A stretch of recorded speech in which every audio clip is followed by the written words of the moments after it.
Welcome back to Reading Bear. Today, we will take a look at some new revenge stories. And if you enjoyed my content, please don't forget to subscribe to my channel and post some bear emojis in the comments.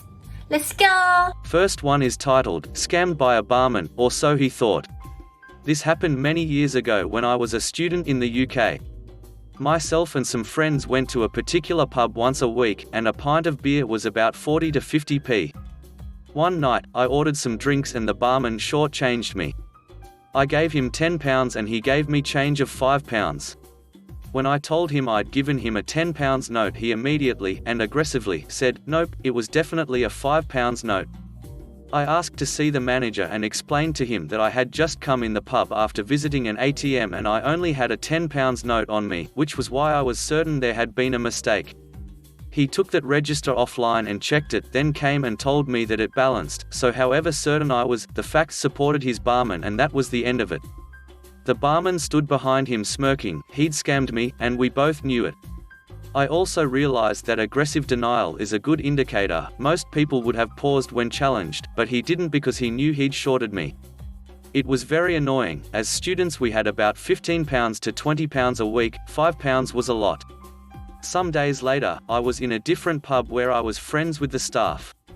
It was busy, so I waved a £10 note to catch the barmaid's eye, but when she brought my drink I actually paid with a £5.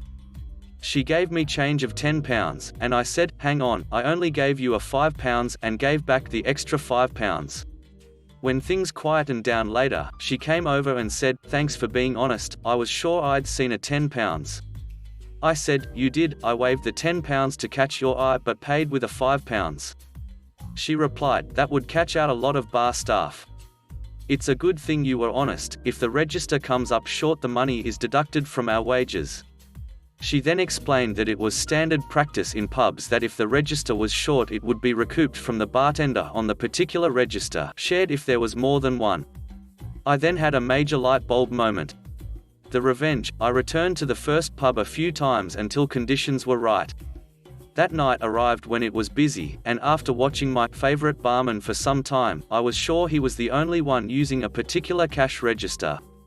I then waved him down with a £10 note, ordered a beer and paid with a £5. He duly gave me the change of £10, and funnily enough I didn't correct him.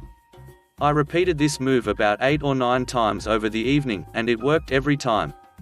I staggered out of the pub pretty drunk, with about £40 more than I went in with. That would have been his pay for a few shifts in those days. I also repeated the exercise a second time a few months later. I hope he enjoyed working for free for a while.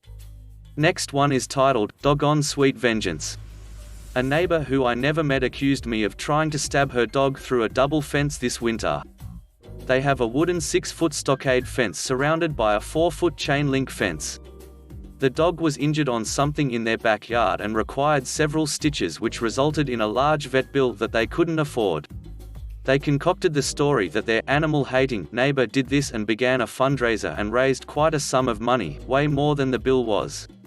I had no idea about this whole drama until a friend in the police department told me of what this wacko was accusing me of. So once I found out, I requested a copy of the police report where the neighbor stated that the dog was hurt in their yard. There wasn't any blood or human footprints near the fence, and I posted it to the fundraising site. She lost friends and reputation for $400. Next one is titled, Aunt Tortures Family for Years, Pays Up $300,000. Dealt with my shitty manipulative abusive aunt all my life, finally got revenge. Players, myself, male, late 30s, sister, 3 years younger, aunt, older, sister, to my mother, single mum, adopted, no blood relation to my aunt. Cousins, 3 total, 1 male, 2 female. I have good relationships with them now, mostly. My estranged father, who had been living several counties over, is pretty much out of the picture by the time my parents got their divorce when I was 9. Due to financial hardship, we were forced to live with my aunt and the nightmare of a household we would soon find ourselves in. My aunt married into Georgia wealth, and you can figure out what that means on your own. She had 3 kids and eventually caught her husband having an affair. It's a huge scandal. She gets the house, the kids and a fat payout from the family attorney. This is important because my aunt didn't do a damn thing in her life to earn her money, her house, her lifestyle, or basically anything. She was born poor along with my mum. Under her household, she was drunk with power. Years of therapy have allowed me to recognize that certain people, when in a position of power, get a perverse pleasure in ordering others to do their bidding. She was the strictest of authoritarians in every possible way you could imagine. Chores had to be completed by an exact specific time, vacuuming by 3:45 p.m., dishes by 3:55 p.m. Laundry days for my mother and us kids were Tuesday, Thursday 5:35 p.m. to 7:55 p.m. If it was still running, she would shut the power off for the 2 units. As we grew older, her own kids opted to stay with their father for full-time custody, and she had them on weekends. Even they couldn't stand her when she was in charge and in the house. As time passed, she got them less and less, opting for alternating weekends as high school activities took precedence over time with mother. For my sister and I, the large 6-bedroom house was not ours for the taking. My mum had to pay rent as well as rent for 1 bedroom as that was all she could afford on her salary. We had to share a bedroom until my 2nd year of high school. All the while, there was 1 spare unused bedroom available at all times. My aunt needed this for guests when they stayed over. Not one guest stayed there in the 10 years I was under that roof. Finally, the church we attended told my aunt to give up the spare bedroom so my sister can have her own room, as it was unhealthy for 2 teenagers sharing a room together like that. That infuriated my aunt because someone told her what to do in her own household. My sister and I got the brunt of her wrath. As my mum's salary was tapped out, my sister and I had to do extra chores like mowing the lawn, trimming the shrubs, and cleaning the pool, which we could no longer use without her being outside watching us. My aunt's behavior was becoming more and more outrageous and disconnected from society. For example, she had always snapped her fingers when she wanted to get someone's attention, but it was getting far more frequent, and she would blow up into a tirade if either my sister and I didn't obey. Her own kids tried repeatedly to tell her that the crap she was doing was wrong, but she wouldn't listen. Eventually, they wanted nothing to do with her outside of the home. She was a tyrant there, and repeated intervention to get her to see the folly of her ways would fall on deaf ears. I snapped. All through high school, I had no confidence as a person. I was weak-willed and growing ever distant from friends and society. I say this in all truthfulness and fear, that had circumstances continued the way they had been going, I could very well have taken a gun to myself, or worse, to others around me. I was that bad off. I had just graduated high school and started my first semester of community college. I'm 2 weeks into my classes attending from home when my aunt drops a bomb on me. You owe me X dollar for this month's rent, the same amount for next month's rent as well. It is the 27th after all. You're an adult now. You're out of high school and working now, so you need to pay rent. The duck? I blew a ducking gasket as I yelled back. You can't just suddenly decide to charge me rent just because you feel like it. I need 30 days notice, I have rights. My aunt yelled at me some B Street excuse that she had discussed this with my mother, and it was decided that I needed to pay my own rent now.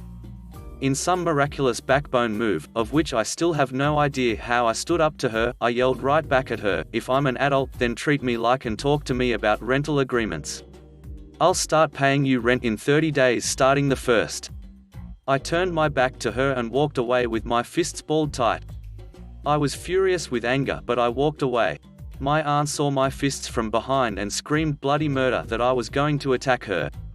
No, I wasn't. She snapped her fingers at me repeatedly on my tail to get my attention, but I didn't turn around. I needed to cool off and clear my head. As I turned the corner, she grabbed my wrist hard, yelling, "I'm not finished talking to you." I threw my still balled up fist forward, keeping with my stride to break her grip as I hadn't stopped my momentum. This caused her grabbing arm to slam hard into the corner of the wall that I had just turned into. She screamed in pain, but I left the house and took off.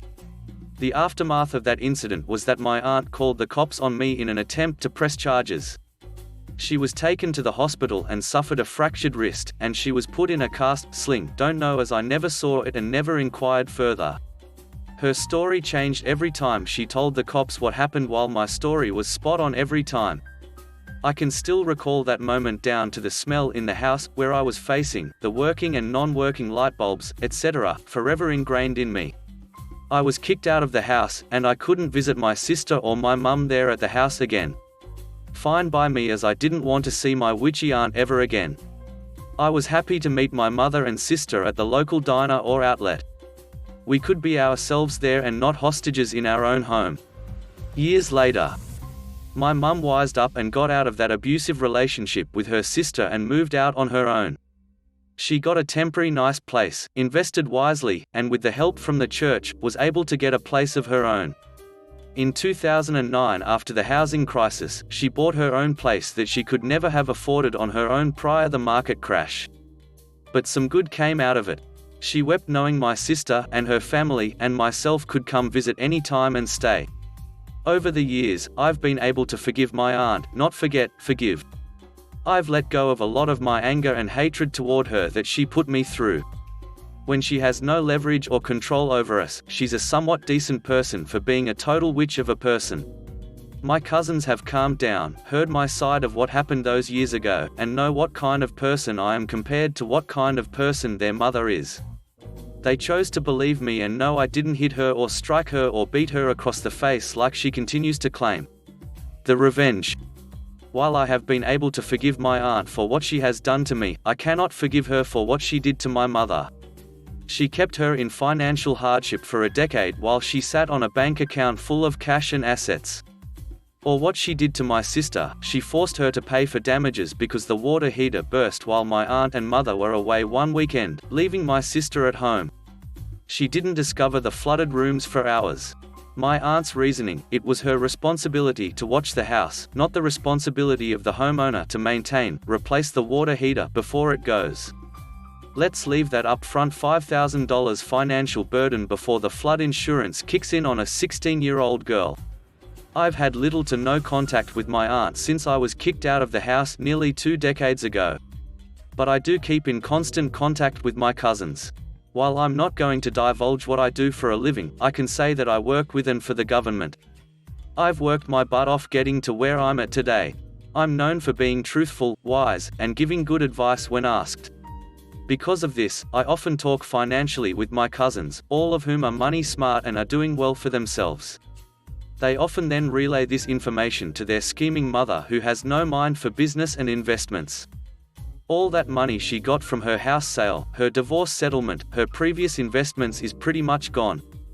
I spent years planning on the perfect trap, and it took a long time to prepare everything to make sure everything appeared right. I am not a lawyer, and I don't pretend to know the law, but I do know the regulations and laws pertaining to insider information. This is not that, 100% certain of it, and if I ever go to court, I know my lawyer has a solid case in my defense. But is this a gray area? Most definitely. I let slip to my cousins about some future real estate plans near my aunt's new area of living. It may be worth a lot more because of future development taking place in the area. All of that was true and backed up by what was in the newspaper and new construction signs that newly appeared on Google Maps at the time. The rest was fabricated by myself, backed up by actual information I looked up on real estate websites and on projects I was working on through my work. The telephone game takes place, and a few weeks later, I presume, my aunt starts making phone calls to real estate agents trying to buy lots of land in the undeveloped shitty area of her new house. Over the course of a few months to a half a year, she spends $300,000 of her last remaining savings on land, hoping it will pay out when the area around it gets developed in the upcoming years. Only, HUD, government, city doesn't have any plans to develop in those immediate areas. In fact, the analysis showed that building in those areas was poor planning and would cost the taxpayers 2 to 3 times as much, as the land was not environmentally sound. It was best to build 6 miles away. This post was long overdue because it's been over 2 years since my aunt purchased land that is basically worthless. See, she won't sell the land unless she gets at least the same price she paid for it, because she's the owner of that land. I can't tell her what to do on her own land. Sweet karma strikes in a way I couldn't possibly have foreseen. My cousin informed me that the value of the land has decreased significantly because it's not environmentally sound to build anything commercial there. But it's zoned for commercial use. Currently, 3 of the 4 blocks of land she purchased are just weed farms next to eyesore abandoned buildings or industrial complexes. Nobody can build on it and nor does anyone want to buy it. Sucks to be her. The best part is, my cousins have absolutely no idea that I set them up for their mother to take the fall. These environmental results are relatively new and the perfect cover to say why the project changed locations 6 miles away. Next one is titled, Teamwork Makes the Dream Work. I had gotten married very young, and my husband at the time was a horrible liar and cheat. We were renting a house on the same block as my parents, and one day he had come home from work early and shortly after, the phone went on the fritz. This was before cell phones. I needed to make a call, so I went up the street to my parents' house. About 5 minutes after I got there, a female called and asked for me. She explained that she was my husband's fiancée and wanted to talk with me about why I was making our divorce so difficult and refusing to let him see her daughter. It turns out that she had somehow managed to get our home phone number, which is why hubby came home early and sabotaged the phone line. What he didn't know was that she had gotten my parents' number as well. She and I had a nice long conversation about what was really going on and devised a little plan. I borrowed a screwdriver from my parents and went home, but before going in, I let the air out of all his tires, just to ensure that he couldn't leave. At the time, hubby was a carpenter, and he badly wanted to start his own company, but he needed a partner to help finance it. I went in the house and he asked what had taken so long. I explained that I had an amazing phone call from a contractor who had heard about hubby's great skills and he wanted to meet and talk business. I went on about how cool it was that the guy just happened to call while I was there, and that I had invited him over. I told hubby the contractor would be there in about 30 minutes. Hubby hurried up and took a shower and got himself all dolled up. I put the coffee on. Knocks on the door. He rushes to open it, and sees his fiancée standing there. The look on his face was priceless. I went over and called her by name and invited her in. He is still standing there, totally confused and speechless. I offered her a cup of coffee, and about that time he realizes that she and I were in on this together. He grabs his coat and walks out the door. She and I sat down with our coffee. He comes back in, of course, because his tires are flat. I invited him to join us. I said, "Hey, why don't you sit and visit? I figured if you had a fiancée, it would be good for her to meet your wife." He was so angry, he picks up the phone, to call his buddy for a ride, but of course the phone didn't work. He kept going in and out the back door, trying to fix the line he had pulled out outside. The whole time, she and I are sitting there laughing and talking about all the stories and lies he had told us. We took it to the extent of making jokes and laughing about him being utterly horrible in bed. That really set him off. Eventually, he got a ride and got the out of there. Later, I let him know I would be divorcing him for real. He tried to get me to reconsider. No way. He then tried to get the girlfriend to stay with him, but she said no as well. He ended up moving into a little trailer with his buddy. Last one is titled, He Came Back to 3 inches of ice on his car. I went to a boarding school in Pennsylvania for sophomore through senior year of high school. One of the dorm monitor guys was a royal a-hole. Any day he was on duty was hell. He would stick you with "on campus only" aka grounded for the littlest thing, and complaining about it got you in sight, have to be visible, can't hide in your room even to do homework, etc. until bedtime. Typical "I'm in charge" bullying BS. One year he got bad news right after we got back from Thanksgiving. A family member on the other side of the country was in bad shape, so he had to go take care of them. We never got the exact details. He lived in a crappy neighborhood and didn't trust his car to be in one piece when he got back, so he asked the school administrators if he could leave his car at the school while he was away for X weeks. They let him, the only stipulation being that he had to leave the keys with maintenance so they could move the car if the parking area needed plowing. He parked his car on the grass around the side of our dorm the second week of December and left. He didn't get back until the end of January. Because the dorm was full of teenagers with bad ideas, the spigots didn't have regular handles on them. Instead, they used a strange square key that was kept in the office and was only used with permission from the dorm monitors. However, a pair of flat-ended pliers worked well to turn the water on. We hid a hose in the bedroom closest to the car, which was also right next to a spigot. The kid who was supposed to be in that room slept elsewhere so he wouldn't get woken by someone coming in every 20 to 30 minutes, unrolling the hose, hooking it up, turning on the water, giving the car a good misting, and rolling up the hose again.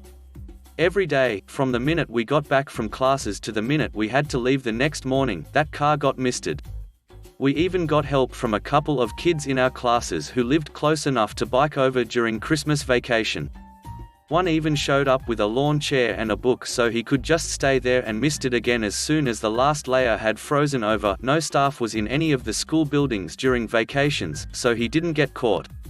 In the middle of the night 2 days after we got back from Christmas vacation, I was one of the 2 people on duty with the hose when the monitor for that night comes outside for a cigarette. We didn't know he smoked, so we thought he was in the office, which was on the other end of the building. He sees me with the pliers in hand and asks, "Did you forget something?" and holds out the spigot key. That's when we realized just how much a hole was disliked. That monitor actually offered to help ice a hole's car during the day while we were in classes. By the time a hole got back, the car was encased in a block of ice. I had to be at least 3 inches thick.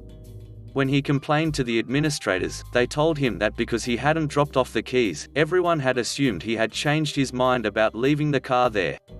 When he went to try to get his car out of the ice, he couldn't just attack it with a hammer. Doing so would break every window and destroy the paint job.